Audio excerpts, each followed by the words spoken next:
Hello everyone. Today we will discuss about CLV method for detection of mutations. ये mutation आप लोग पढ़ चुके हैं। म्यूटेशन को डिटेक्ट करने की टेक्निक है। कई टेक्निक हैं, जिसमें फर्स्ट जो टेक्निक है CLV मेथड्स, सेकंड जो है Müller fight methods, attack x chromosome methods, और फोर्थ लास्ट है लेथल और visual autosomal mutation detection methods. ठीक है, तो आज हम जो फर्स्ट मेथड है CLV मेथड, इसको हम पढ़ेंगे। कभी कभी बच्चे इसको CIV मेथड बोलते हैं, तो कई लोग बोल देते हैं CIV मेथड, बट ये क्या है, जेन्युइन में CLV मेथड होता है। CLV ये तीनों अलग अलग चीज है, इसको समझने की बात है। C for crossing over suppressor gene, L for lethal gene जो रिसेसिव जीन होता है, और B for bar I gene, ये डोमिनेंट फॉर्म में होता है, ये डोमिनेंट जीन होता है। और तो C को हम कैपिटल लेटर से रिप्रेजेंट करते हैं, L को स्मॉल लेटर से रिप्रेजेंट करते हैं, और B को कैपिटल लेटर से हम रिप्रेजेंट करते हैं। ठीक है, तो इस प्रकार से इस मेथड को किन्होंने इन्वेंट किया? H.J. मूलर ने किया था, 1927 में किया था, ड्रोसोफिला में। क्योंकि हम पढ़ रहे हैं म्यूटेशन डिटेक्शन, जो एक मेथड है,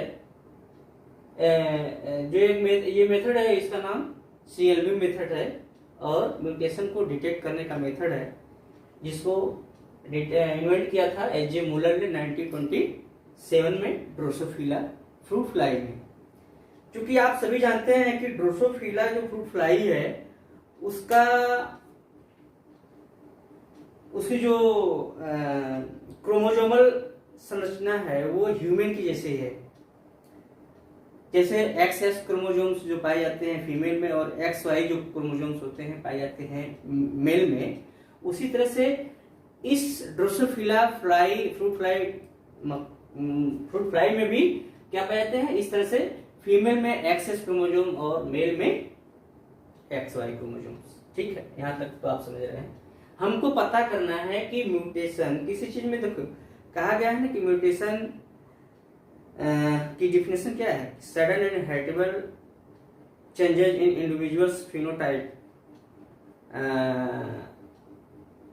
दैट इज कॉल्ड म्यूटेशन।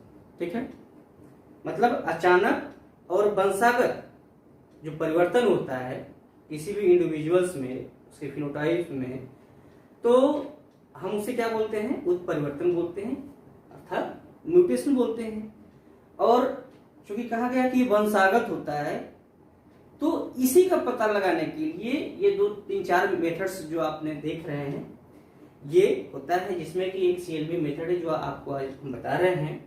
उसी म्यूटेशन का पता करने के लिए ये मेथड अपनाया जाता है कि वास्तव में किसी इंडिविजुअल्स में यदि म्यूटेशन हुआ है तो वह हेरिटेबल होता है कि नहीं होता है। इसी चीज का हमारे पता लगाएंगे इस मेथड्स के थ्रू। ठीक है, तो आप क्रोमोसोमल एब्रेजन आप पढ़े होंगे, जिसमें आपने पढ़ा है paracentric inversion and pericentric inversion. तो पैरासेंट्रिक इन्वर्जन होता है उन क्रोमोसोम्स में जिसमें ये तीनों, पैरासेंट्रिक जो इन्वर्जन है उसी रीजन में, उसी सेगमेंट में, उसी खंड में ये तीनों जीन हमारे क्या होते हैं? प्रेजेंट होते हैं। ये तीनों जीन क्या है भाई? CLV। C for crossing over suppressor gene, आप नाम से भी जान सकते हैं। ये क्या करता है कि क्रॉसिंग ओवर को सप्रेस करता है या इनहिबिट करता है।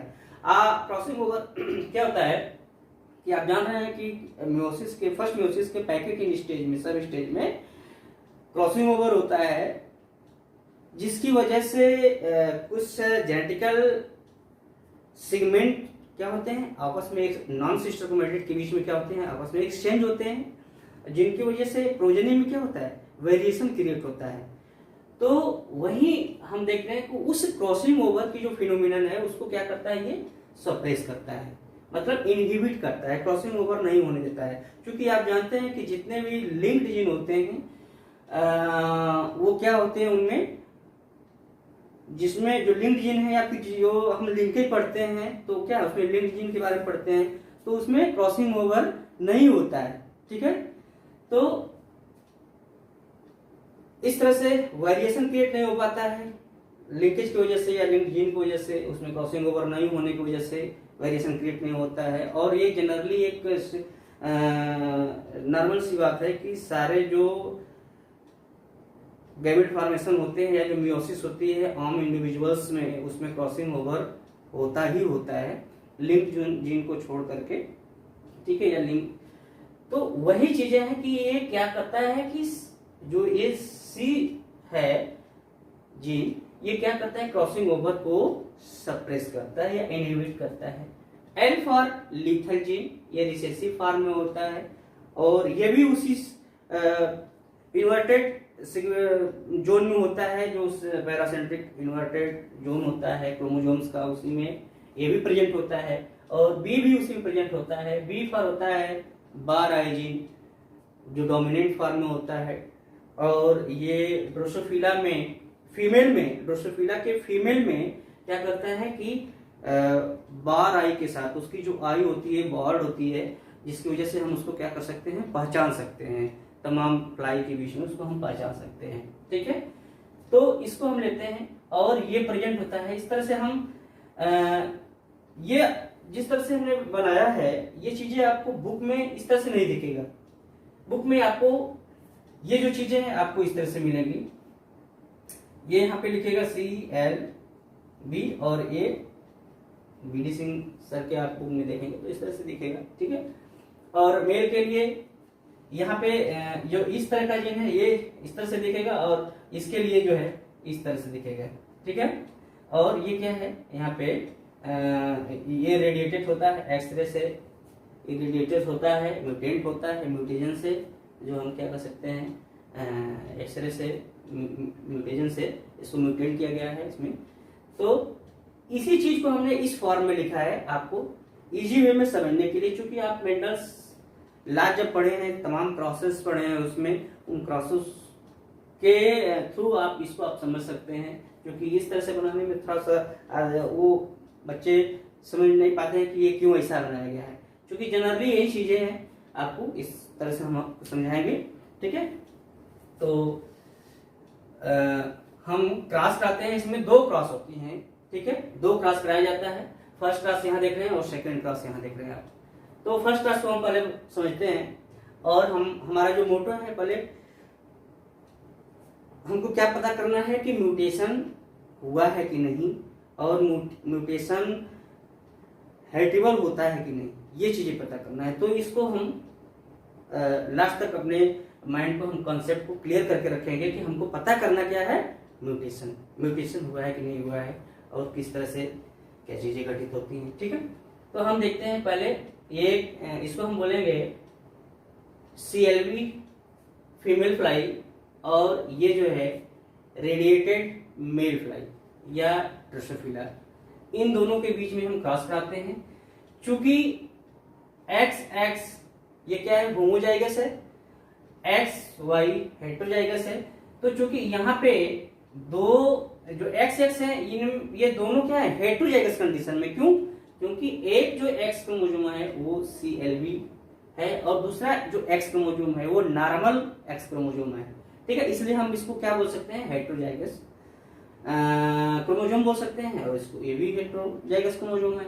ठीक है, दोनों का हम क्रॉस कराएंगे। क्योंकि हम तो चाहते तो डायरेक्टली यहीं से प्रोजेनी को फॉर्म करके आपको बता देते कि नहीं यहाँ पे ये चीजें, लेकिन जो सिस्टमेटिक जो नियम है वो क्या है कि जब हम क्रॉस कराते हैं तो पहले गैमेट फॉर्मेशन होता है, गैमेट फॉर्मेशन के बाद प्रोजेनी बनती है, ठीक है।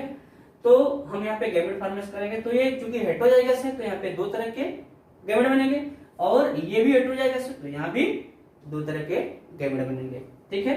ये क्या बना, एक्स CLB एक्स, एक ये गैमेट बनेगा और एक नॉर्मल एक्स, ठीक है।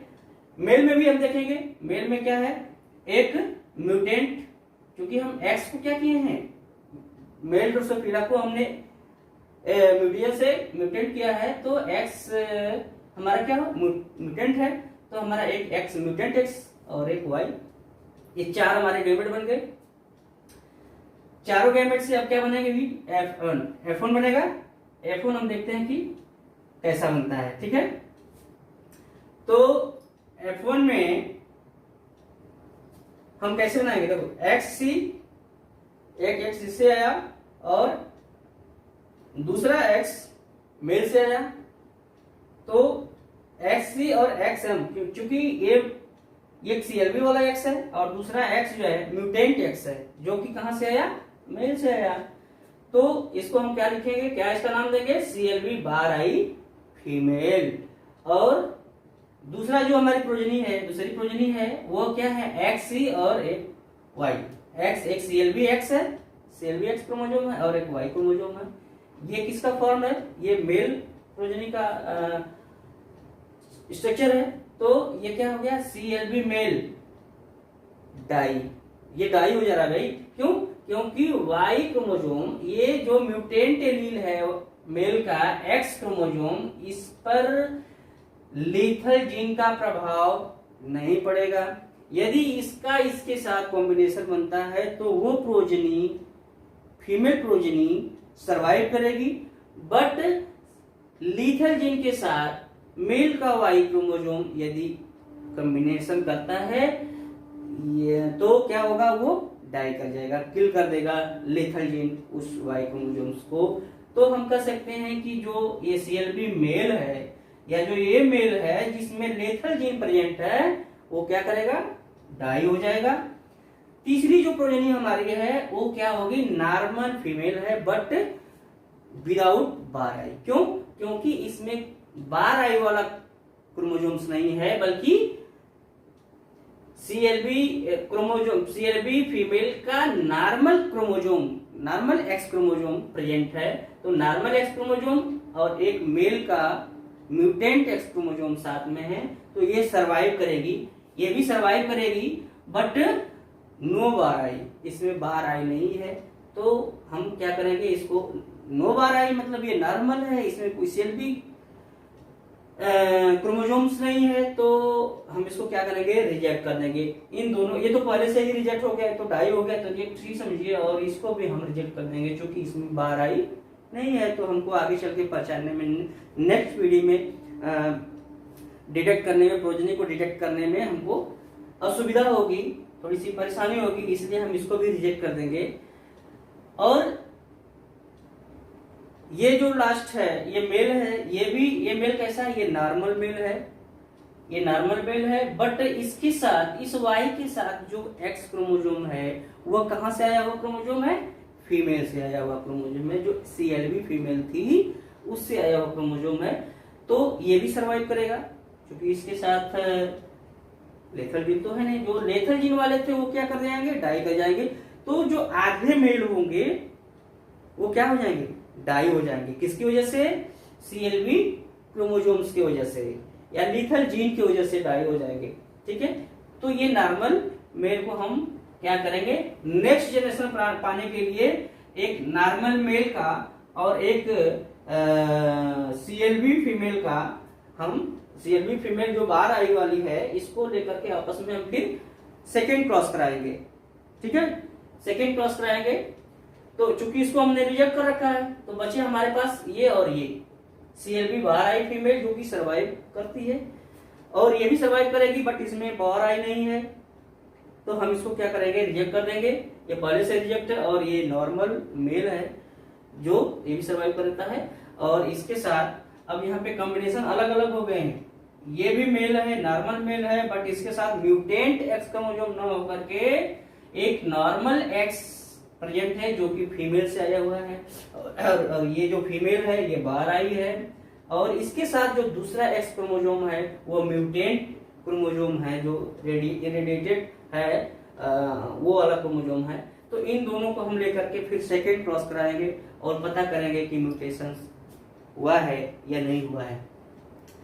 तो अब सेकेंड क्रॉस हम देखते हैं। पेरेंट के रूप में हमने फिर इनको ले लिया है, पेरेंट के रूप में हमने इसको लिया, तो x CLB-X and mutant x ये एक साथ है, एक फीमेल में, और दूसरे मेल में क्या है कॉम्बिनेशन इसका क्रोमोसोम्स का, एक्स नॉर्मल एक्स जो फीमेल से आया हुआ है और वाई मतलब मेल का वाई, और इनका हम आपस में क्रॉस कराएंगे क्योंकि ए भी हेटेरोजाइगस है, जैसे यहाँ पे हेटेरोजाइगस थे वहीं से यहाँ पे भी हेटेरोजाइगस है, तो इनका हम आपस में क्रॉस कराएंगे। 4 तरह के यहाँ भी गैमेट बनेंगे, हेटेरोजाइगस है तो ठीक है। यदि ये हेटेरोजाइगस नहीं होते तो यहाँ पे क्या बनता है, एक ही गैमेट बनता है।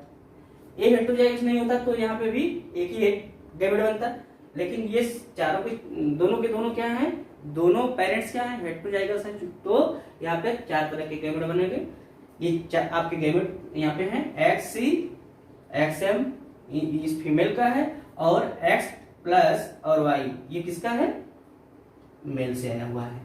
ठीक है, आपस में इसका हम कॉम्बिनेशन करते हैं, रिकॉम्बाइन करते हैं, तो क्या पाते हैं F2 में हमको क्या मिलता है, एक CLB-X दूसरा X प्लस नॉर्मल X। ये क्या हो गया, इसका हम नाम क्या देंगे, CLB-I फीमेल सर्वाइव करती है, X CLB-X प्लस Y है, तो CLB मेल ये क्या करेगा, ये लेथल जीन प्रेजेंट है CLB, ये C फॉर सबको डिनोट कर रहा है, C फॉर हमने या C से आप CLB समझिए, है ना, C से C कोई दूसरा नहीं, C जैसे हमने डिनोट किया है यहाँ पे, तो ये CLB को पूरे को रिप्रेजेंट कर रहा है। तो यहाँ पे और यम जो है, जो यम है, यम ये क्या है, म्यूटेंट एक्स क्रोमोसोम को प्रेजेंट कर रहा है, रिप्रेजेंट कर रहा है। ठीक है, तो CLB-X क्रोमोसोम के साथ एक नॉर्मल एक्स क्रोमोसोम है जो कि उसके ग्रैंड पेरेंट में था।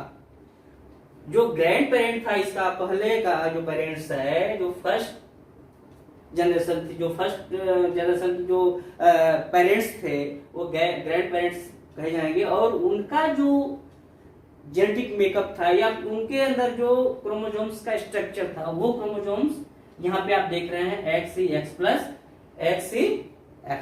ठीक है।